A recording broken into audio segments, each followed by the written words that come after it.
What's up guys, thanks for stopping by. I hope you're doing good. In today's video, I just wanted to do a little bit of something different. As you probably know, Mistlands has actually just launched on the public test server. So I just wanted to share with you guys my first impressions of the Mistlands so far. So I hope you enjoyed this video. If you do, don't forget to leave a like and a nice positive comment and subscribe for future content. Let's jump into it. All right, so I thought it would be a good idea for us to sort of walk and talk at the same time and just wander into a Mistlands and show you guys some of my favorite things about it before I summarize my initial impressions. First of all, look at this really cool giant fog wall on the edge of the biome. This one's meeting with the plains. Just to get this giant wall of mist, which looks so freaking cool. So let's start traversing that, and we can get into some of the coolest things about the update. Look, this is a piece of Yggdrasil, the giant tree in the sky sticking out. And so now we've wandered in just a short distance, I can actually show you one of my favorite things about the update. So right now, we can hardly see anything. But check this out. There's an item called the Wisp Light, and when you equip it,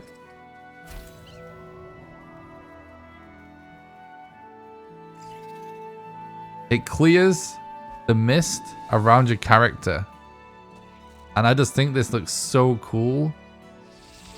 Whoa! Alright, hold that thought, hold that thought.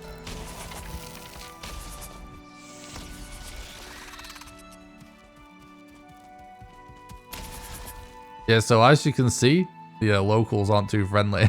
But yeah, I'm a huge fan of Zelda. And this just gives me massive Na'vi vibes. It's so cool. One of the things I want to make super clear just as we're exploring this biome is just how huge this update is. I've seen some people sort of trying to downplay it. This update is absolutely huge. This is so much more than just a biome update. There's tons of content. It looks freaking amazing. And a ton of new gameplay mechanics. Awesome build pieces. Tons of weapons and armor and stuff.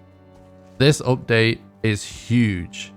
And it effectively totally transforms Valheim into almost a totally different game. It is completely insane. But now we've scaled this cliff. This is a perfect place to demo one of my other favorite things in the update, which is the feather cape.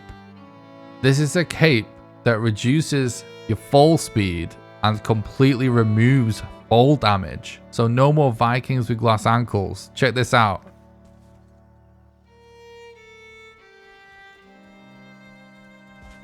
This is so cool. Oh, so a ton of my other favorite things in the update are all related to magic. That's right, they've added magic. I'm not going to go over it in massive detail because this is just first impressions. I want to make a whole video dedicated to magic. But just to summarize, some new foods have been added to the game that when you eat them, it adds an eater bar to your character, which is essentially like a mana bar. And then there's now certain weapons in the game that when you use them, it consumes that mana, and therefore adding magic. So for example, we've got the Staff of Embers. We can now throw fireballs, which is completely insane. And you can see my Eater bar is now going down. This is the Staff of Protection. So it's a defensive spell, which is absolutely amazing. This is the Staff of Frost. I'm just going to quickly pop a new magic potion as well that restores my potion quickly.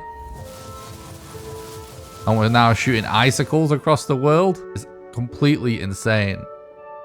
And perhaps my all-time favorite magic item, the Dead Razor. This actually allows you to summon skeletons.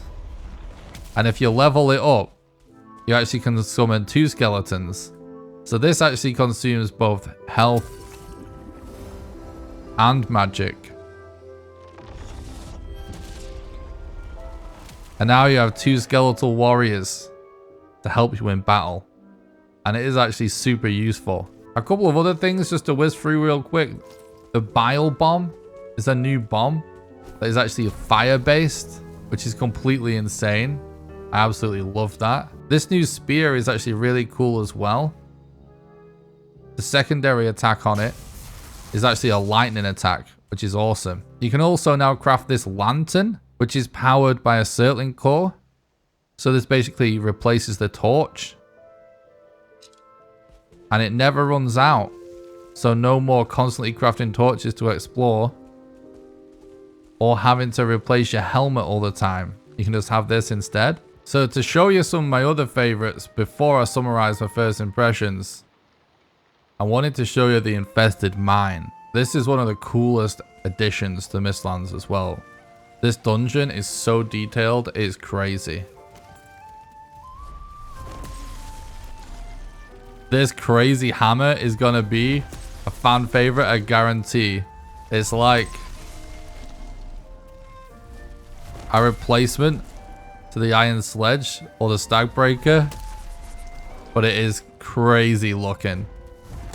It's absolutely huge and it still goes for walls, so it's amazing for exploring dungeons just like this. Just like people like to use the stag breaker in the early game, but it is way more powerful. And just look how freaking cool it is with this golden rendition of Yggdrasil on it. Absolutely epic weapon. I also love these weapons.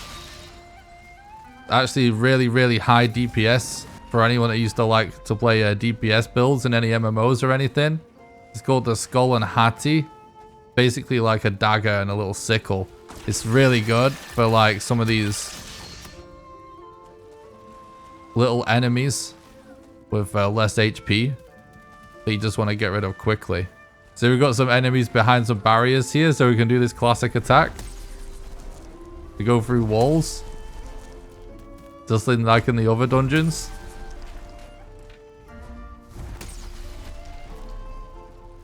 Oh, this is the perfect place to demo this DPS weapons. Whenever there's tons of these little things. Super good way of getting rid of them. Now just look how detailed and intricate these dungeons are. It's absolutely amazing. So one thing I want to mention is actually this really cool robes that I'm wearing.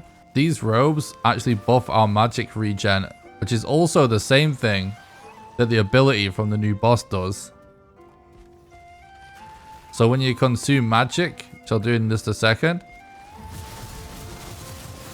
see my mana is going down. And if I let go, that's the speed that it regens. If I unequip this armor set, you can see it's like much slower. And then if we equip the robes,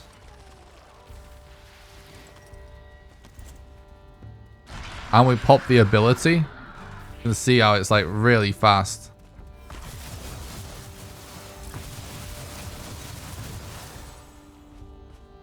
Look, it's actually really fast now, the regen. But obviously you can always pop a potion. There's actually one more thing I wanted to show you before I summarize my first impressions and tell you what I think of the update so far, but I can't find it. Okay, this thing right here is one of the last things I wanted to show you. You can see this sort of broken fragment of something floating in this glass box. And if you smash it, you actually can collect it, and it's called a seal breaker fragment. If you collect enough of these, you're able to craft this seal breaker item. And I'll show you in just a second what that's actually used for. Okay, so the seal breaker is actually used as the key to unlock this door. And behind this door is the home of the new final boss. I'm not going to show you the boss, but I will show you this animation, because it looks absolutely amazing.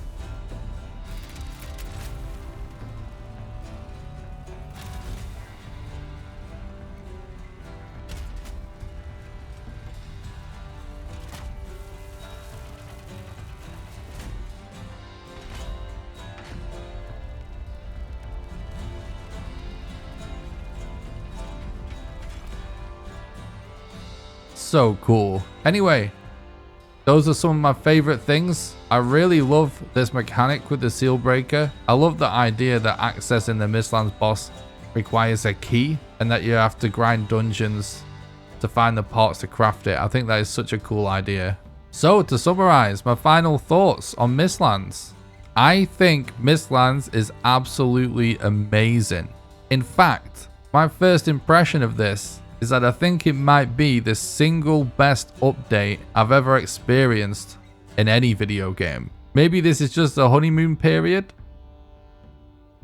but just based on first impressions, that's how I feel. There is so much content. It is absolutely huge. It all feels amazingly polished, and much of it is super original and fun. And I want to also add that it adds a whole new level of challenge to the game. Mistlands is a much harder area.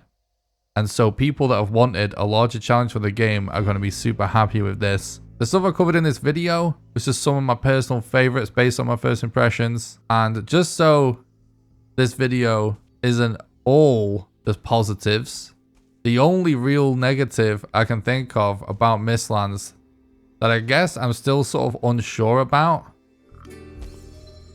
is just how misty it actually is in some areas. Now, don't get me wrong, certain areas are less misty, but even with the wisp light, you can't see very far at all. Sure, without it, you basically can't see at all. But with it, you can essentially see enough to fight. But what you don't have is long-range vision to scout out new locations, at least from the ground. If you climb up above, then you will see more points of interest. That's the only thing that I can think of that actually seems like a negative so far.